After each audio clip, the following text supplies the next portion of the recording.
ಇನ್ನು ನಿನ್ನೆವರೆಗೂ DCM KPCC ಅಧ್ಯಕ್ಷರ ಬಗ್ಗೆನೇ ಕೈಪಾಳ್ಯದಲ್ಲಿ ಜಗಳಬಂದಿ ಬಹಳ ಜೋರಾಗಿ ನಡೀತಾ ಇತ್ತು. ಆದರೆ ಇವತ್ತು ಡಿಸಿಎಂ ಪಟ್ಟದ ಫೈಟ್ ಮತ್ತೊಂದು ಹಂತ ತಲುಪಿದ್ದು ಸಿಎಂ ಸ್ಥಾನಕ್ಕೆ ಪೈಪೋಟಿ ಶುರುವಾಗಿದೆ.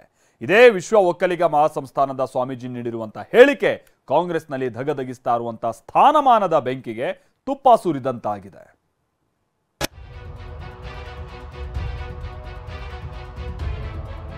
ಡಿ.ಕೆ. ಶಿವಕುಮಾರ್ ಅವರನ್ನ ಮುಖ್ಯಮಂತ್ರಿಗಳಾಗಿ ಮಾಡಿ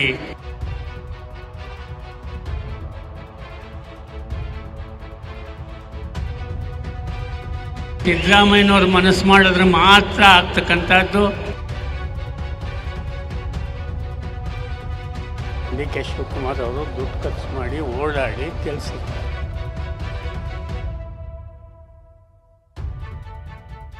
ಹೈಕಮಾಂಡ್ ಅವರು ಏನು ತೀರ್ಮಾನ ಮಾಡ್ತಾರೆ ಆ ಥರ ನಡ್ಕೊಳ್ಳೋದು.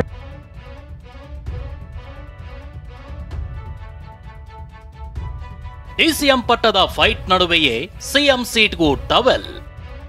ಡಿಕೆ ಶಿವಕುಮಾರ್ಗೆ ಸಿಎಂ ಸ್ಥಾನ ಬಿಟ್ಟುಕೊಡಿ ಎಂದ ಸ್ವಾಮೀಜಿ. ಕಾಂಗ್ರೆಸ್ ಪಾಳಯದಲ್ಲಿ ಡಿಸಿಎಂ ಕೆಪಿಸಿಸಿ ಅಧ್ಯಕ್ಷ ಸ್ಥಾನದ ಫೈಟ್ ಮತ್ತೊಂದು ಲೆವೆಲ್ಗೆ ಹೋಗಿದೆ. ಕಾಂಗ್ರೆಸ್ ಅಧಿಕಾರಕ್ಕೆ ಬಂದ ದಿನದಿಂದಲೂ ಸಿಎಂ ಸ್ಥಾನಕ್ಕಾಗಿ ಒಳಗಿಂದೊಳಗೆ ಪೈಪೋಟಿ ನಡೀತಿತ್ತು. ಈ ಬಗ್ಗೆ ಪ್ರಶ್ನೆ ಕೇಳಿದಾಗಲೆಲ್ಲ ಸಿಎಂ ಸಿದ್ದರಾಮಯ್ಯ ಹಾಗೂ ಡಿಕೆ ಶಿವಕುಮಾರ್ ಹೇಳ್ತಾ ಇದ್ದದ್ದು ಒಂದೇ, ಎಲ್ಲವನ್ನು ಹೈಕಮಾಂಡ್ ತೀರ್ಮಾನ ಮಾಡುತ್ತೆ, ನಮ್ಮ ಕೈಯಲ್ಲಿ ಏನೂ ಇಲ್ಲ ಅನ್ನೋ ಮಾತು.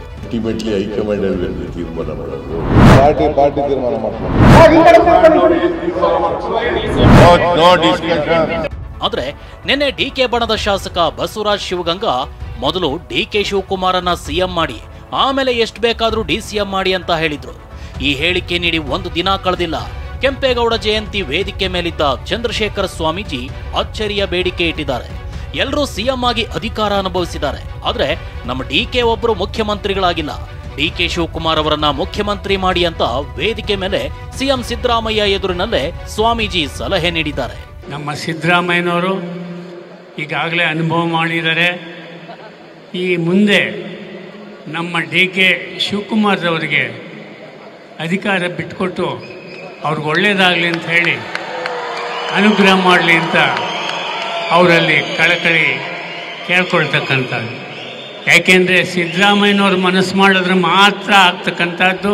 ಈಗಾಗಲೇ ಡಿಸಿಎಂ ಸ್ಥಾನದ ವಿಚಾರಕ್ಕೆ ಕಾಂಗ್ರೆಸ್ ಬಣಬಡಿದಾಟ ತಾರಕಕ್ಕೇರಿದೆ. ಲೋಕಸಭೆ ಚುನಾವಣೆ ಮುಗಿಯಲಿ ಅಂತ ಕಾಯ್ತಿದ್ರೋ ಏನೋ ಒಬ್ಬೊಬ್ಬರಾಗಿ ಒಂದೊಂದು ಹೇಳಿಕೆ ನೀಡ್ತಿದ್ದಾರೆ. ಇದೇ ಹೇಳಿಕೆಗಳ ಭರಾಟೆ ಸಿಎಂ ಪಟ್ಟವನ್ನೇ ಟಾರ್ಗೆಟ್ ಮಾಡಿದಂತಿದೆ. ಚಂದ್ರಶೇಖರ ಶ್ರೀಗಳ ಹೇಳಿಕೆಗೆ ಪ್ರತಿಕ್ರಿಯೆ ನೀಡಿದ ಸಿಎಂ ಸಿದ್ದರಾಮಯ್ಯ, ಎಲ್ಲವನ್ನೂ ಪಕ್ಷದ ಹೈಕಮಾಂಡ್ ನಿರ್ಧಾರ ಮಾಡಲಿದೆ, ಹೈಕಮಾಂಡ್ ತೀರ್ಮಾನದಂತೆ ನಾವು ನಡೆದುಕೊಳ್ತೀವಿ ಅಂದಿದ್ದಾರೆ.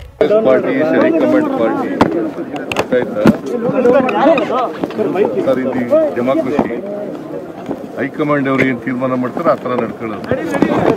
ಸಮುದಾಯಕ್ಕೊಂದು ಡಿಸಿಎಂ ಅಂತ ಹೇಳಿ ಬರ್ತಾ ಇದ್ದಾರೆ, ಅದು ಅವಶ್ಯಕತೆ ಇದೆಯಾ ಸರ್? ಈಗ ಏನಾಗುತ್ತೆ ಸರ್? ಆಗುತ್ತಾ ಡಿಸಿಎಂ ಸಿಎಂ ಪಟ್ಟ ಕೇಳ್ತಿದ್ದಾರೆ ಸರ್? ಎಲ್ಲವನ್ನು ಹೇಳಿ ಆಯ್ತಲ್ಲಪ್ಪ ಎಂದ ಡಿಕೆ ಶಿವಕುಮಾರ್. ಚಂದ್ರಶೇಖರ್ ಶ್ರೀಗಳ ಮಾತಿಗೆ ಪ್ರತಿಕ್ರಿಯೆ ನೀಡಿದ ಡಿಸಿಎಂ ಡಿಕೆ ಶಿವಕುಮಾರ್, ಎಲ್ಲವನ್ನೂ ಹೇಳಾಯ್ತಲ್ಲಪ್ಪ, ನಾನು ಸಿಎಂ ಜೊತೆ ದೆಹಲಿಗೆ ತೆರಳುತ್ತಿದ್ದೀವಿ ಅಷ್ಟೇ ಅಂದ್ರು.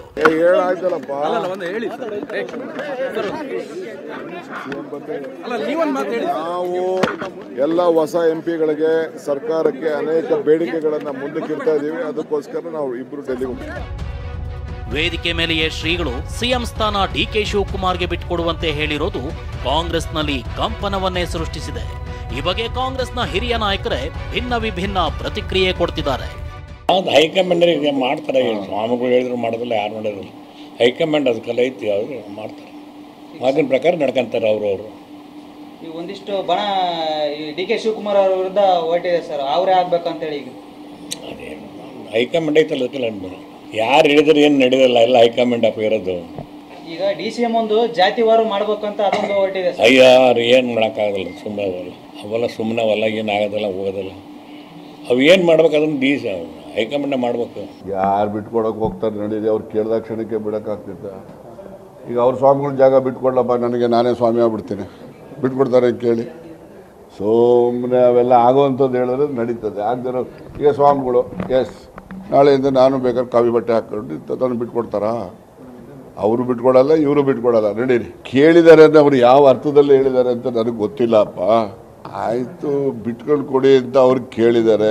ಪ್ರಜಾಪ್ರಭುತ್ವದಲ್ಲಿ ವಾಕ್ ಸ್ವಾತಂತ್ರ್ಯ ಇದೆ. ಅವ್ರು ಹೇಳಿರ್ತಕ್ಕಂಥದ್ದು ಸರಿ ತಪ್ಪು ಅನ್ನೋದನ್ನು ನಾನು ವ್ಯಾಖ್ಯಾನ ಮಾಡೋಕ್ಕೆ ಹೋಗೋದಿಲ್ಲ. ಯಾರೋ ಒಂದು ಉದಾಹರಣೆ ದೇಶದಲ್ಲಿ ಎಲ್ಲನ ಇದೆಯಾ, ಅಧಿಕಾರ ಬಿಟ್ಟು ಇನ್ನೊಬ್ಬರು ಬಾರಪ್ಪ ಕೂತ್ಕೊಂತ ಹೇಳಿದಂಥದ್ದು ಯಾವುದನ್ನ ಒಂದೇ ಒಂದು ದೇಶದಲ್ಲಿ ಒಂದು ಉದಾಹರಣೆ ಇದ್ದರೆ ಹೇಳಿ. ತಾನೇ ಸ್ವಾಮೀಜಿಯವರು ಆಯಿತು, ಅದು ಒಂದು ಕಾಲ ಬರುತ್ತೆ.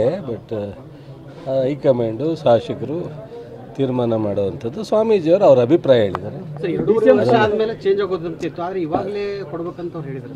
ಅದೆಲ್ಲ ನಮಗೆ ಒಂದು ಪಕ್ಷ ಇದೆ, ನಮ್ಮ ಪಕ್ಷದಲ್ಲಿ ಹೈಕಮಾಂಡ್ ಇದೆ, ಅದನ್ನು ಮೀರಿದಂಥ ಶಾಸಕರಿದ್ದಾರೆ. ಸೊ 2 ವರ್ಷಕ್ಕೋ 2.5 ವರ್ಷಕ್ಕೋ 1 ವರ್ಷಕ್ಕೋ ಅದೆಲ್ಲ ತೀರ್ಮಾನ ಮಾಡೋದು ಆ ವೇದಿಕೆಯಲ್ಲಿ ಮುಖ್ಯಮಂತ್ರಿಯವ್ರನ್ನ ಇದನ್ನು. ಈಗ ಸ್ವಾಮೀಜಿಯವರು ಅವರ ಅಭಿಪ್ರಾಯವನ್ನು ವ್ಯಕ್ತಪಡಿಸಿದ್ದಾರೆ. ಸ್ವಾಮೀಜಿಗಳೇ ಹೇಳಿದ್ರೋ ಡಿಕೆ ಹೇಳಿಸಿದ್ರೋ ಗೊತ್ತಿಲ್ಲ. ಇನ್ನು ಡಿಕೆ ಶಿವಕುಮಾರ್ಗೆ ಸಿಎಂ ಸ್ಥಾನ ಕೊಡಿ ಅಂತ ಸ್ವಾಮೀಜಿ ಬೇಡಿಕೆ ಬಗ್ಗೆ ವಿಪಕ್ಷ ನಾಯಕ ಆರ್ ಅಶೋಕ್ ಪ್ರತಿಕ್ರಿಯೆ ನೀಡಿದ್ದಾರೆ. ಚಂದ್ರಶೇಖರ ಸ್ವಾಮೀಜಿಗಳೇ ಸ್ವಪ್ರೇರಣೆಯಿಂದ ಹೇಳಿದ್ರೋ ಅಥವಾ ಡಿಸಿಎಂ ಡಿಕೆ ಶಿವಕುಮಾರ್ ಹೇಳಿಸಿದ್ರೋ ಗೊತ್ತಿಲ್ಲ ಅಂತ ಕಾಲೆಳೆದಿದ್ದಾರೆ. ಶ್ರೀಗಳು ಹೇಳಿರೋದ್ರಿಂದ ಸಿದ್ದರಾಮಯ್ಯಗೆ ಗೌರವವಿದ್ರೆ ಧರ್ಮಾರ್ಥನಾದ್ರೆ ಸಿದ್ದರಾಮಯ್ಯ ರಾಜೀನಾಮೆ ನೀಡಲಿ ಅಂತಾನೂ ಒತ್ತಾಯಿಸಿದ್ದಾರೆ. ತಂತ್ರಕ್ಕೆ ಇದೊಂದು ಪ್ರತಿತಂತ್ರ ಅಷ್ಟೇ. ನಾನು ಜೀವಡ್ದಂಗೆ ಮಾಡ್ತೀನಿ, ನೀನು ಹತ್ತಂಗೆ ಮಾಡು ಅಂತೇಳಿ ಡಿ ಕೆ ಶಿವಕುಮಾರ್ ಅವ್ರಿಗೆ ಅವರ ತಮ್ಮನ್ನ ಸೋಲನ್ನ ಅರಗಿಸ್ಕೊಳಕ್ಕಾಗ್ತಾ ಇಲ್ಲ. ಬೆಂಗಳೂರು ಗ್ರಾಮಾಂತರದಲ್ಲಿ ಡಿ ಕೆ ಸುರೇಶ್ ಅವ್ರನ್ನ ಯಾರು ಸೋಲಿಸಿದ್ರು ಅಂತೇಳಿ ಡಿ ಕೆ ಶಿವಕುಮಾರ್ ಅವ್ರಿಗೆ ಅರ್ಥ ಆಗ್ಬಿಟ್ಟಿದೆ. ಅದಕ್ಕೆ ಪ್ರತಿಯಾಗಿ ಇವತ್ತು ಈ ಒಂದು ಹೇಳಿಕೆಗಳು ಬಂದಿದೆ ಅಂತ ನಾನು ತಿಳ್ಕೊಂಡಿದ್ದೀನಿ. ಧರ್ಮಾತ್ಮರಾಗಿದ್ದರೆ ಅವರು ರಾಜೀನಾಮೆ ಕೊಟ್ಟು, ಮುಖ್ಯಮಂತ್ರಿ ಪದವಿಗೆ ರಾಜೀನಾಮೆ ಕೊಟ್ಟು ಅಧಿಕಾರವನ್ನು ಬೇರೆಯವರಿಗೆ ಹಸ್ತಾಂತರ ಮಾಡಬೇಕು. ನೀವು ಈಗಾಗಲೇ 5-6 ವರ್ಷ ಮುಖ್ಯಮಂತ್ರಿಗಳಾಗಿದ್ದೀರಾ, ಸಾಕು ನೀವು ಅಂತ ಸಿದ್ದರಾಮಯ್ಯನವರು ಡಿ ಕೆ ಶಿವಕುಮಾರ್ ಇದ್ದಂಥ ವೇದಿಕೆಯಲ್ಲೇ, ಎಲ್ಲೋ ಅಲ್ಲ, ಆ ವೇದಿಕೆಯಲ್ಲೇ ನಡೆದಿರೋದನ್ನ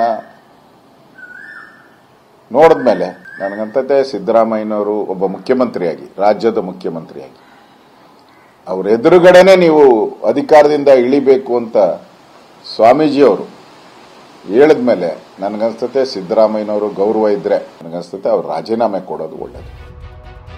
ಅದ್ಯಾವಾಗ ಲೋಕಸಭೆ ಚುನಾವಣೆ ಮುಗಿತೋ ಆವಾಗಿಂದ ಕಾಂಗ್ರೆಸ್ ಒಳಬೇಗುದಿ ಜ್ವಾಲಾಮುಖಿಯಂತೆ ಸ್ಫೋಟಿಸತೊಡಗಿದೆ. ಡಿಸಿಎಂ ಕೆಪಿಸಿಸಿ ಅಧ್ಯಕ್ಷ ಸ್ಥಾನಕ್ಕಾಗಿ ಆರಂಭವಾದ ಕಿತ್ತಾಟ ದಿನಕ್ಕೊಂದು ಹೇಳಿಕೆ ಇದೀಗ ಸಿಎಂ ಸ್ಥಾನದವರೆಗೂ ಬಂದು ನಿಂತಿದೆ. ಸಿಎಂ ಸ್ಥಾನದ ಹಂಚಿಕೆ ಮಾಡುವಾಗ ಹೈಕಮಾಂಡ್ ಅದೇನೋ ಒಪ್ಪಂದ ಮಾಡಿಕೊಂಡಿತ್ತು. ಈಗ ಡಿಸಿಎಂ ಹಾಗೂ ಸಿಎಂ ಸ್ಥಾನಕ್ಕೆ ಕಾಂಗ್ರೆಸ್ ನಾಯಕರು ಪಟ್ಟು ಹಿಡಿದಿದ್ಯಾಕೆ ಅನ್ನೋದಕ್ಕೆ ಕಾಂಗ್ರೆಸ್ ಹೈಕಮಾಂಡ್ ಬಳಿಯೇ ಉತ್ತರವಿದೆಯೇನೋ. Bureau report, TV9.